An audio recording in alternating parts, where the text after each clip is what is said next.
Sudah belajar sungguh-sungguh, tapi masih belum lolos CPNS dan P3K? Simak tips dan trik berikut ini agar perjuanganmu tidak sia-sia. Belajar mati-matian bukan jaminan seseorang akan lulus tes CPNS. Banyak hal yang bisa jadi penentu seseorang untuk lolos tes CPNS ataupun P3K.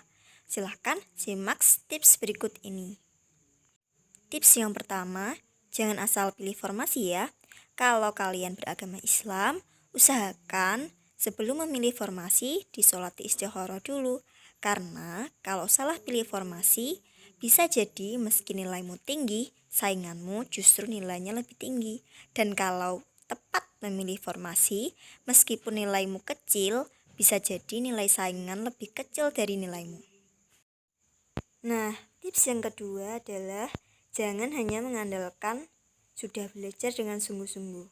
Ingat, kerja keras akan kalah dengan kerja cerdas. Jadi, kamu harus bisa menerapkan tips dan trik dalam belajar yang benar agar belajarmu tidak sia-sia. Dulu, aku pernah baca pengalaman orang nih. Dia itu udah belajar sungguh-sungguh, tapi dia tidak pernah tryout online. Jadi akhirnya dia kewalahan deh dalam manajemen waktu saat tes sungguhan. Tips yang ketiga, selain belajar, usaha juga dalam bentuk ibadah. Nah, niatnya harus lillahi ta'ala ya. Biasanya orang-orang yang akan ikut tes CPNS itu rajin sholat tahajud dan sholat duha. Nah, usaha kita jangan hanya sholat tahajud dan duha saja ya. Kamu bisa menambahi ibadah-ibadah sunnah yang lain seperti sholat qobliyah dan ba'diyah. Kemudian memperbanyak sedekah, sholawat, dan lain-lain. Karena kalau kita cuma ngandelin sholat tahajud dan duha, bisa jadi saingan kita juga berusaha rajin sholat tahajud dan duha. Kalau kayak gitu, apa bedanya usaha kita dan usaha saingan kita?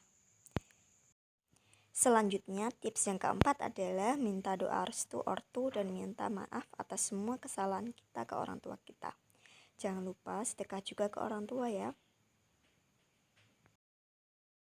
Nah, itu tadi tips dan trik yang bisa kalian terapkan.